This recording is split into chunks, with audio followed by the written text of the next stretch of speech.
And I loved this palette when it first came out. This was everything to me. Oh my goodness. One of the shades just completely got obliterated. It's right here. Oh my goodness.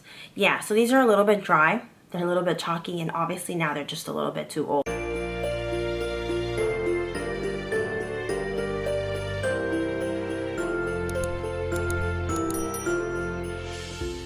Everybody, welcome to my channel. Today I'm going to be going through almost my entire eyeshadow palette collection. This is not in a bragging way. This is more me trying to gauge what needs to go, what can stay, and also I'm trying to shop my stash more for the upcoming year, because you're gonna see I have a lot of makeup that I barely touch whatsoever.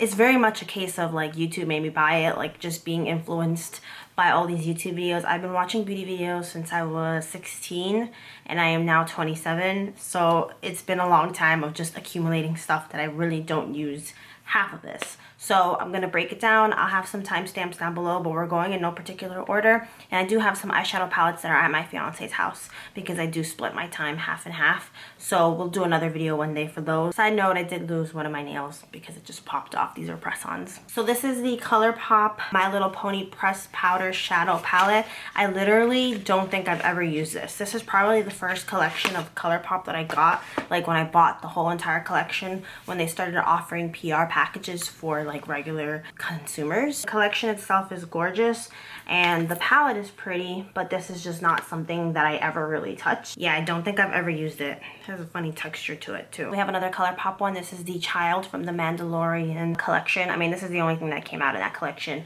Very beautiful. The packaging is adorable. I really enjoy the color scheme, but I have not used it since the day that I filmed that video. I have the Kylie Jenner eyeshadow palette. This came out in a Valentine's Day collection, I want to say 2 or 3 years ago. I no longer support this brand, and honestly the formulation of these eyeshadows is not great, so that is why I very rarely use this palette. There was something about the way that collection was marketed that I was just a complete sucker for it, and my fiance got me the whole entire collection, and there's just a pattern of that, of just buying entire collections that I don't end up using. The next palette is the Glowing Coconuts Pressed Powder Palette from Colourpop. I do use this palette often. I really love the shimmery shades. I love the neutral vibe. Obviously, it's one of my everyday go-to palettes. Next one is from Lime Crime. You're going to see a couple of these. These are their pocket candies. They're meant to look like the Polly Pockets of our childhood, or at least my childhood, because I was obsessed with Polly Pocket. And this one's in the color Sugar Plum. The eyeshadows are huge. The formulation is not great. These have really bad reviews, and I knew that going into it when I'm buying these products that they were not great eyeshadow formulations, and I did it anyway purely because of the packaging. So that's shame on me. Another Lime Crime palette. This is so old. I want to say this is almost 10 years old. This is their Aquatania palette. I don't even know if I'm saying that right. This is gorgeous. They're shimmery, very bright colors, and I do have another one that you're going to see. I absolutely love this. Do I use it often? Not at all. It's been a couple years, but when I bought this, I did use it quite often. This was back when Lime Crime was a relatively new brand. It's had so much controversies over the years, and it sucks because I feel like their actual products are really good. This is from Besame Cosmetics. This is a Disney palette. Oops. I'm going to try not to blind you because this doesn't open up any further. This is their Peter Pan collection. Gorgeous. Barely touched it. I think I've only used these two shades right here for like a sunset makeup look, but this collection was gorgeous, and again, I bought everything except for, I want to say, the perfume, which was one of the most prettier parts of that collection because the perfume bottle was gorgeous. But yeah, Besame Cosmetics, I don't think the formulation's bad. It's just interesting. When they first release a collection, it's full price, and then if you wait long enough, usually you can snag it at a really good deal, which is what I did with this. So we have a Too Faced palette. This was part of like a holiday collection. These are the bronzers and the highlighters. Not very good, but you know, it is what it is. I'm just a sucker for packaging. So we have a Juvia's Place palette. I do have a couple of these. I think the majority of them are at my fiance's house. These are huge eyeshadow pans. Well, not this one, but normally they're really big. I absolutely love them. I think the formulation's great, the pigmentation's great. It's been a very long time since I've purchased from this brand, but I definitely really enjoy them. So we have a little tiny one. This is from I Love Revolution. This is Encourage. I barely use these palettes. I have a couple of these. Honestly, I don't think I'm going to feature most of them in these videos because I can't find them, but they have great pigmentation. They are very affordable, but it's just not like the colors themselves. I just don't really gravitate towards, but I have seen like makeup artists do really cool looks with this. We have the Morphe 35R. This is no longer in production, but this is my favorite. I have hit pan or finished up a couple of these shades because the formulation is amazing. I am not a fan of Morphe. I do not support their brand, but for some reason this eyeshadow palette was just truly amazing and I continue to use this. We have the Naked 3. So I love the color scheme of this palette, but the formulation I cannot stand. When I first got this palette, oh, side note, the mirror fell off and now it's stuck to this. When I first got this palette, because this is actually the second one, yes, I stupidly repurchased it. Everything, like all the pans, just every time I would do this, they would just fall off completely. The glue was not strong. But the problem with this is I got it the first time, I tried it the first time, and I had an amazing look. It looked gorgeous. But ever since that first day, the eye looks with this palette just don't look good. I think the formulation is just really muddy, and I am wearing it on my lids today, and I just don't like it. I cannot seem to replicate my first look that I ever did with it. So I decluttered that palette, and then I ended up repurchasing it again just to give it another shot a couple years ago, which was the dumbest choice ever. It's a great color scheme, but I think the formulation just something very lacking about it. Once it's on your lids, it doesn't look good. It doesn't look good. I don't know. I've seen other people make it work, which is why I think I repurchased it, but I'm not a fan. So now we have the Lilac You a Lot from Colourpop. This is a gorgeous palette. I actually do use this more than any of the other ones you're gonna see aside from the coconuts one, just because I think a lot of these lighter shades are wearable. We have the Zulu palette from Juvia's Place. This one's like the one with the giant pans of eyeshadow. Like, you just can't go wrong. These are super pigmented. Again, I think I've only used these two shades and this one right here. I definitely need to reach for these more because they are great, like I said. Moving along to a palette that I've never used before. This is from Colourpop again. This is Main Squeeze. It was their watermelon collection. Again, I bought the whole entire collection, and the only thing I got much use out of was their lip glosses. The lip products in that collection were great, but there was a lot of glitterly obsessed products, like the loose glitters that are not my favorite thing ever. So I do regret buying that palette. I still have the protective sleeve on it. This is just not a palette that I use often. These colors don't look good on me. I knew that ahead of time, but watermelons are my favorite fruit. And the packaging was so cute that I decided to buy it. Even though this packaging tends to rub off. Like, no matter how cute their packaging is on this or on their liquid lipsticks, it always rubs off. Same thing with this. You can see that it's just worn and scratched off, and pretty soon there's not going to be anything there. Talk about a throwback. These are from Sephora as their Storybook eyeshadow palettes. So this is Jasmine. And I loved this palette when it first came out. This was everything to me. Oh my goodness. One of the shades just completely got obliterated. It's right here. Oh my goodness. Yeah, so these are a little bit dry.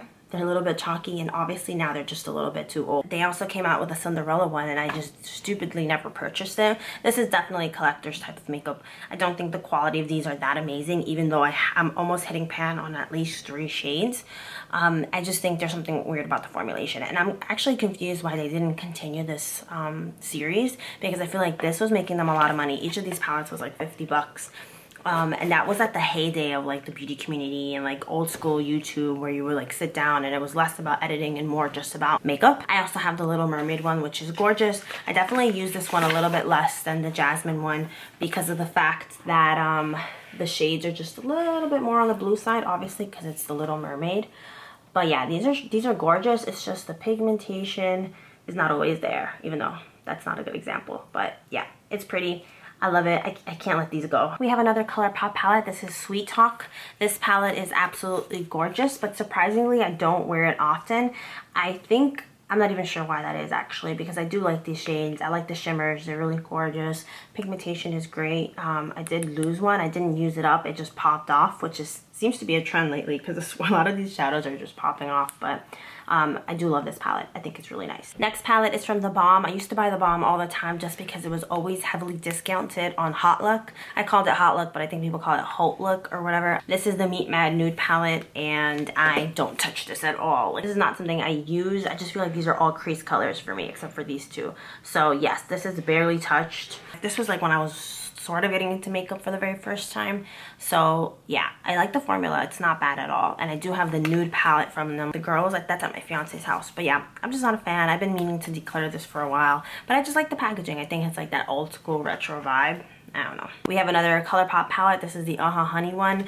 I have gotten a couple uses out of this one. It's kind of hard to tell. I haven't made any significant dips in any of these shades, but it is really gorgeous and I do like the pigmentation. All right, I'm gonna go a little bit quicker just because this video is gonna be so long, but I have two more of the Lime Crime pocket candies. We have one in Pink Lemonade and Bubblegum. The packaging is adorable. These shades are gorgeous, but I don't feel like the payoff is great. Every time I say that, I choose shades that are actually kind of nice, which is funny. Let me see. I don't know. But I am gonna try to use these up a little bit just because, like I said before, they're really untouched. Like, I barely use them. So here's the other Lime Crime palette that I was talking about. This is the Antoinette one.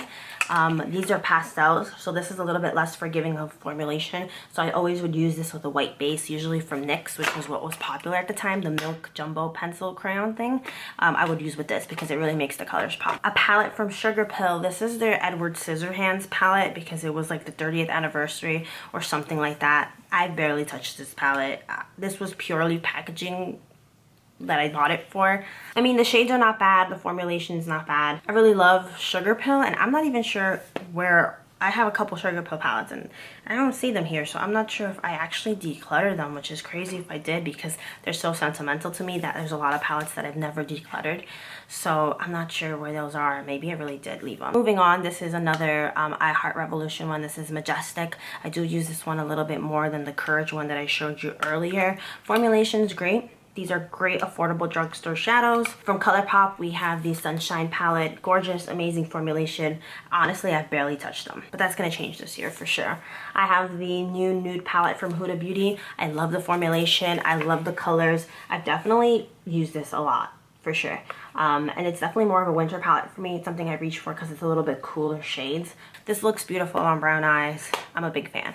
All right, we have the Natural Lust palette from Too Faced. I got it because of the packaging, even though it's really hard to photograph well. This was heavily discounted a couple of years ago when it first came out. Like, you could find it at like TG Maxx and stuff. I really like it. I don't think the formulation is great. And that's kind of how I've been feeling about Too Faced lately. Like, their eyeshadow formulation's not as good as it used to be back in the day. But it is what it is, I guess. I have the Lime Crime Venus 3 palette. I do have the first Lime Crime Venus palette. I think that's at my fiance's house palette. I use it not as often as I should, but there's definitely times that I've done videos with this on my eyes because it's such a gorgeous palette. We have the Too Faced Dancing Queen thing.